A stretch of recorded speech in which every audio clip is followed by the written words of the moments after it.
जय हिंद साथियों, Rouse academy के ऑफिशियल यूट्यूब चैनल पे आप सभी का स्वागत है।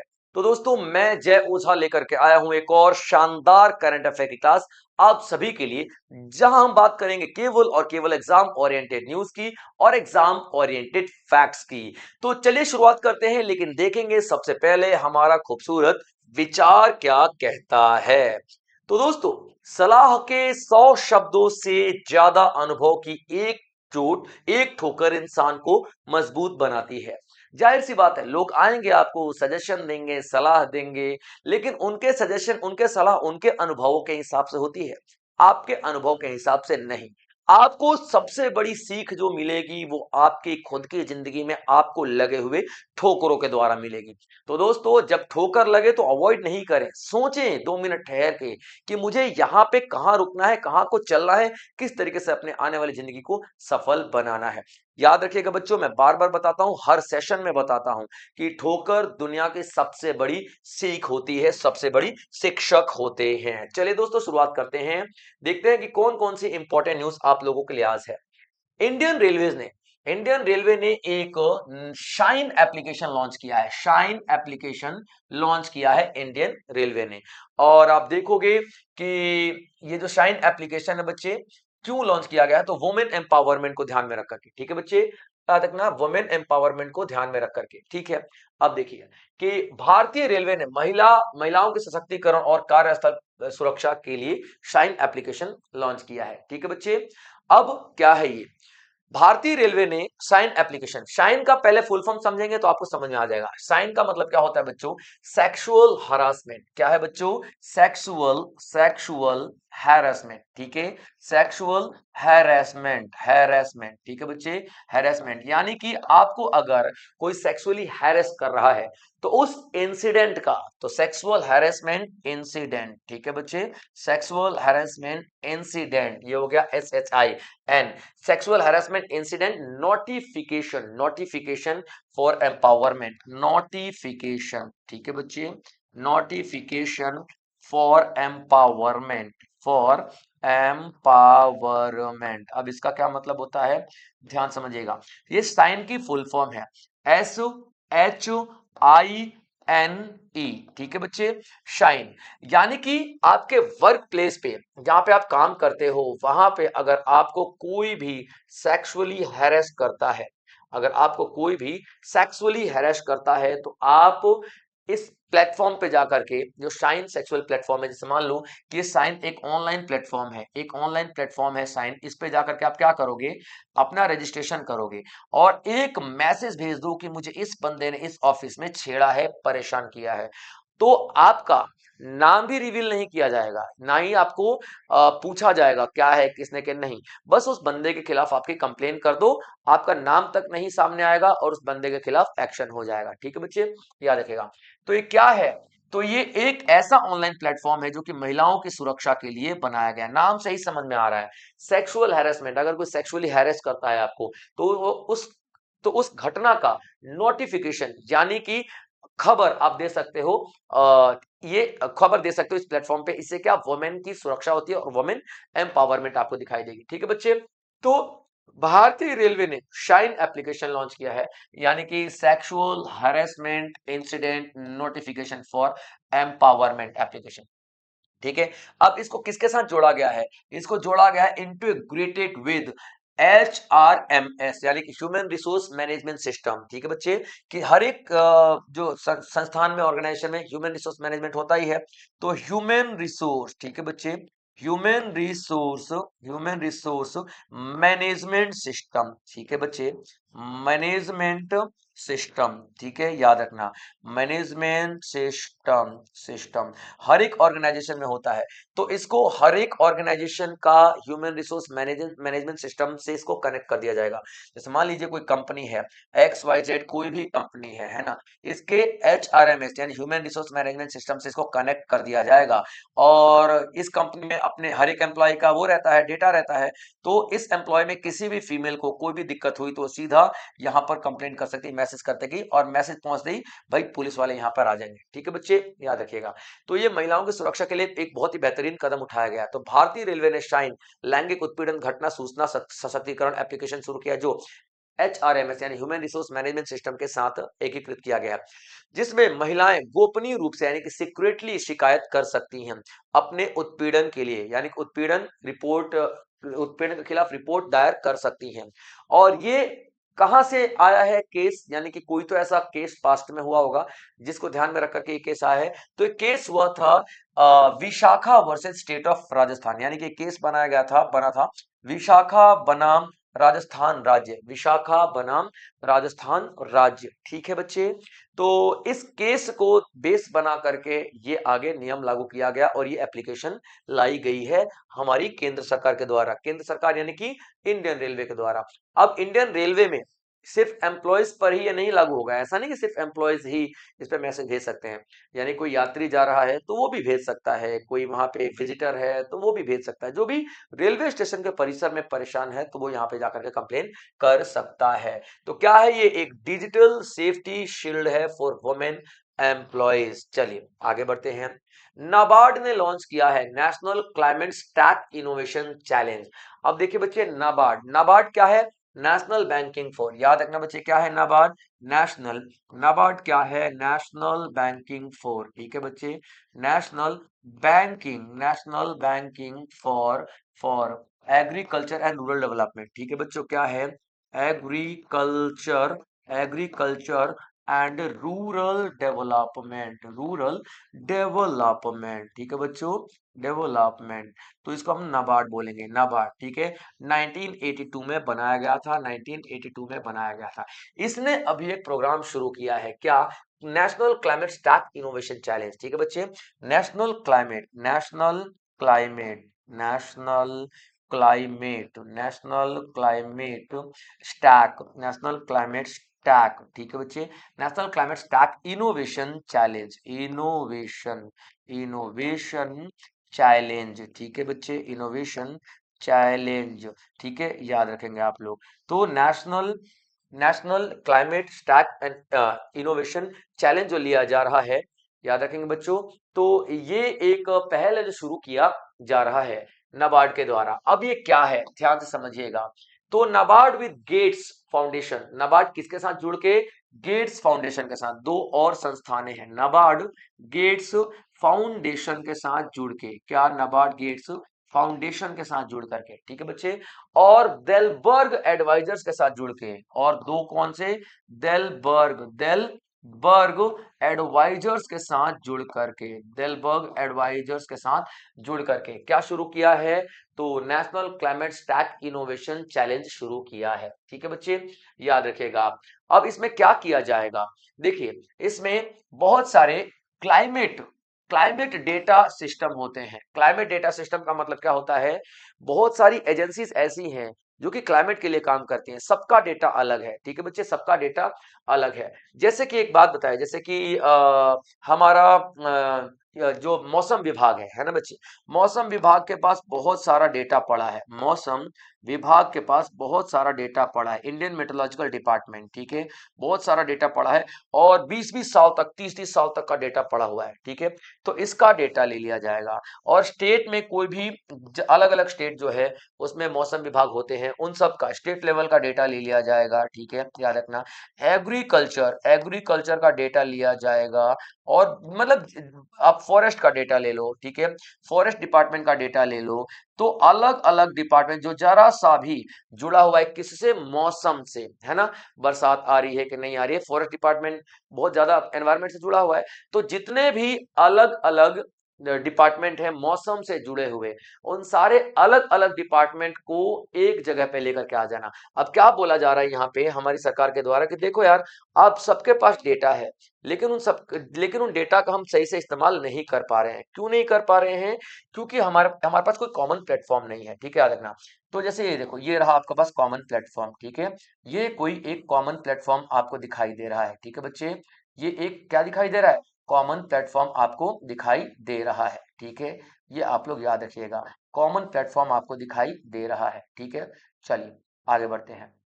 ठीक है, तो ये इस कॉमन प्लेटफॉर्म पे जितने भी डिपार्टमेंट हैं, मौसम से जुड़ी सारी इंफॉर्मेशन अब अपलोड कर देंगे।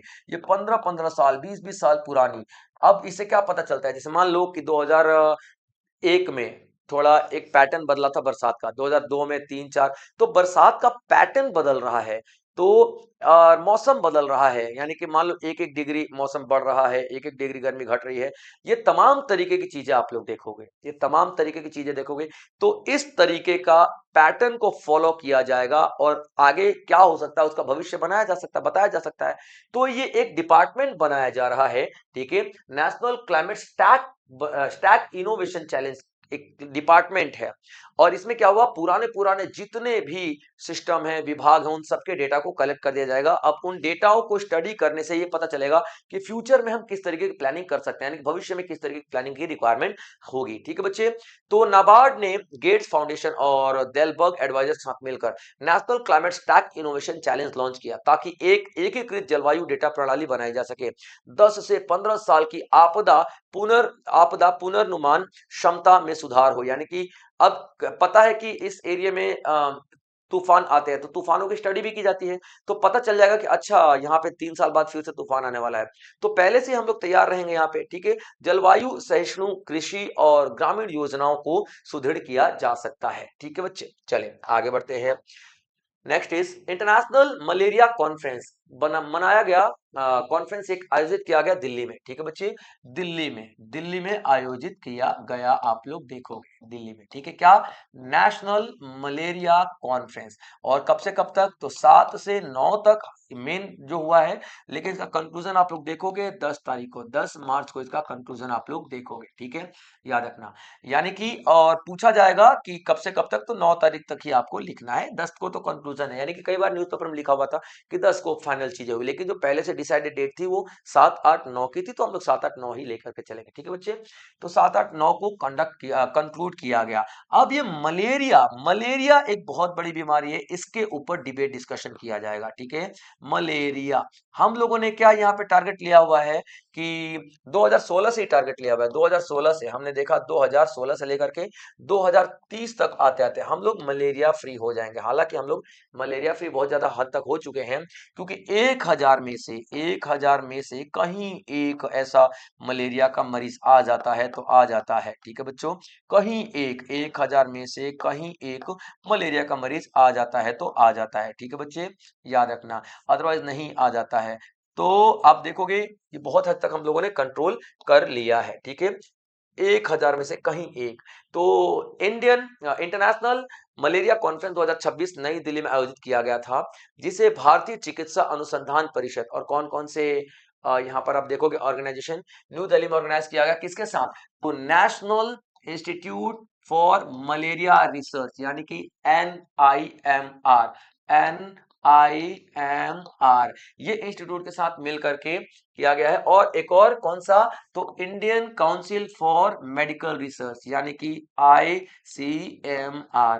तो बच्चों NIMR ICMR ये दोनों ही ऑर्गेनाइजेशन ने मिलकर के ये पूरा कंडक्ट करवाया है।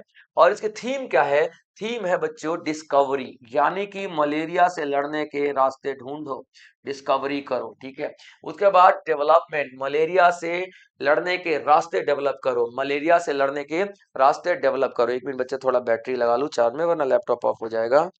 ठीक है बच्चे,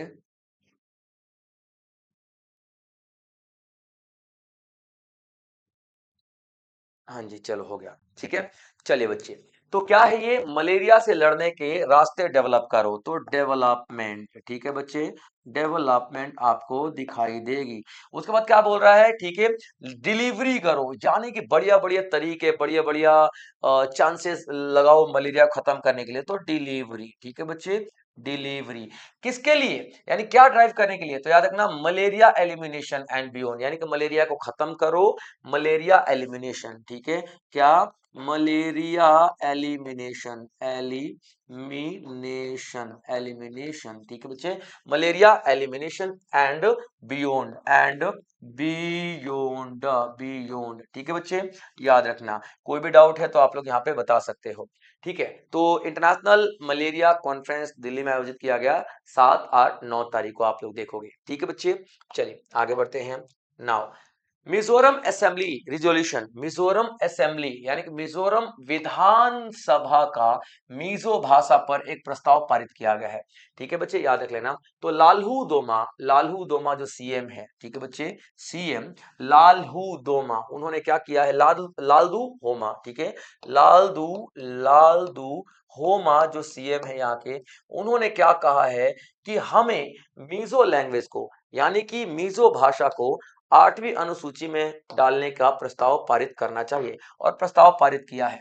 मीजो, ठीक है बच्चों, मिजो भाषा को 8वीं अनुसूची में, 8th शेड्यूल में डालने का, 8th शेड्यूल में डालने का प्रस्ताव पारित किया। ठीक है बच्चे, तो सीएम लालदू होमा मिजो भाषा को 8वीं अनुसूची में डालने के लिए एक प्रस्ताव पारित किया है मिजो विधानसभा में। ठीक है बच्चों, मिजो विधानसभा में। अब देखिए क्या है ये मिजो विधानसभा में, अब ये है क्या, प्रस्ताव क्या है।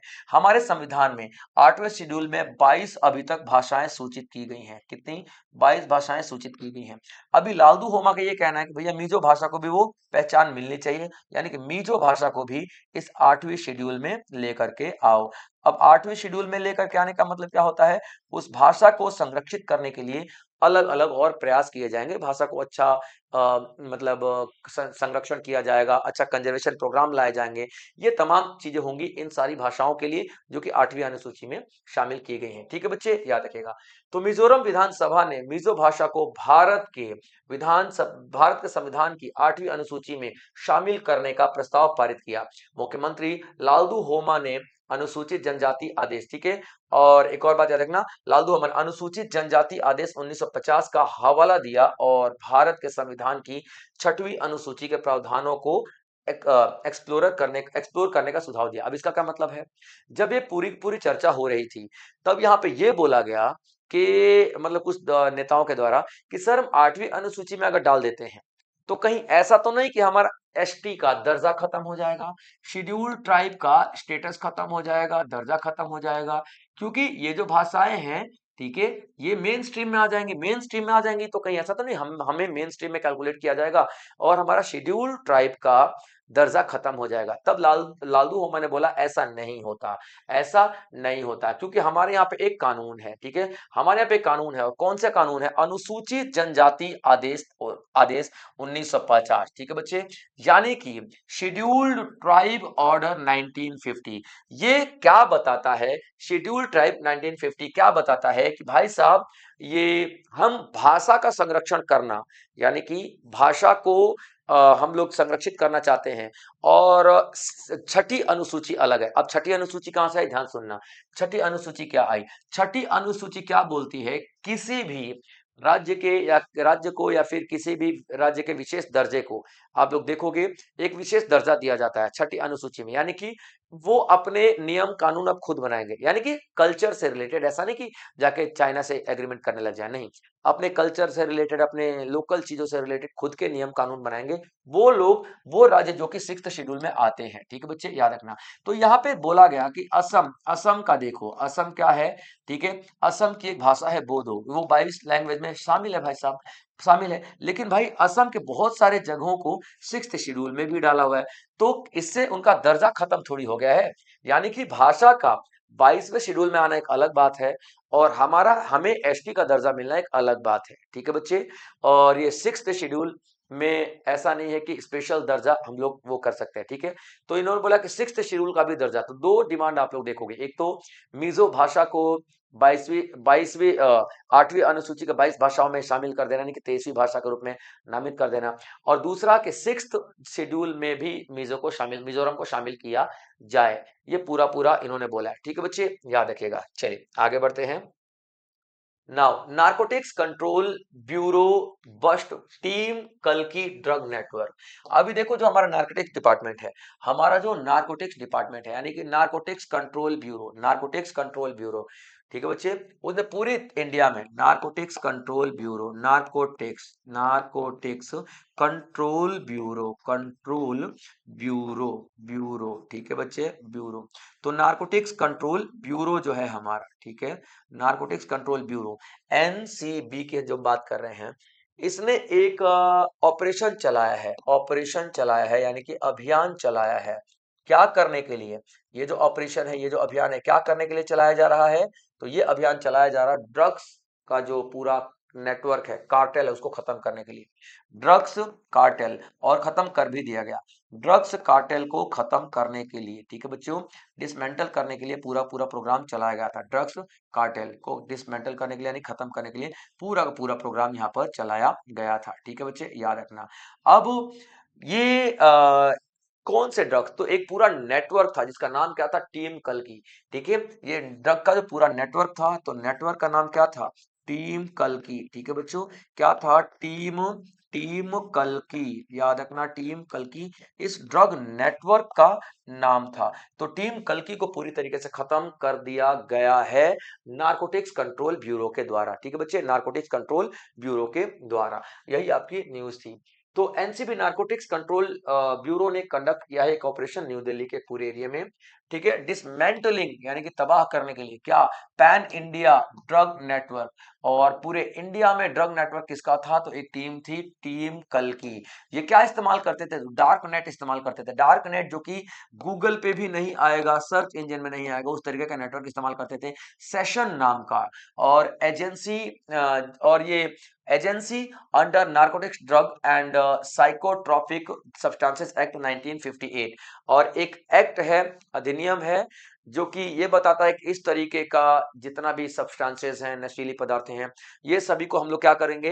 अभी ये सारे के सारे पदार्थों को हम लोग सब जब्त कर सकते हैं, सीज कर सकते हैं। ठीक है बच्चे, ये यहाँ पर दिया गया है। तो एक्ट कौन सा लागू किया गया? तो याद रखना, एजेंसी अंडर, एजेंसी एक्ट याद रखना, अधिनियम, agency under narcotics drugs and psychotropic substances act 1958। इस एक्ट का इस्तेमाल करके सारे के सारे ड्रग्स का जो पूरा जत्था था, पूरा वो था, उन्होंने अपने जत्थों में ले लिया, अपने कब्जे में ले लिया। ठीक है बच्चे, तो एनसीबी ने नई दिल्ली में pan India drug network team कल्कि को डिसमेंटल कर दिया है, और करने के लिए किया, और ऑपरेशन चलाया गया जिसमें डार्क नेट और सेशन का उपयोग किया गया है। नारकोटिक्स ड्रग्स और साइकोट्रॉपिक सब्सटेंस एक्ट 1985 के तहत एजेंसी ने नीदरलैंड से शिपमेंट जब्त किया। नीदरलैंड से, यानी कि नीदरलैंड से पूरा पूरा ड्रग्स आया हुआ था। ठीक है बच्चे, चलिए। Now next is new Delhi host world para athletics grand prix. अभी देखिए, नई दिल्ली होस्ट करने जा रहा है क्या? World para athletics grand prix. यानी कि कब?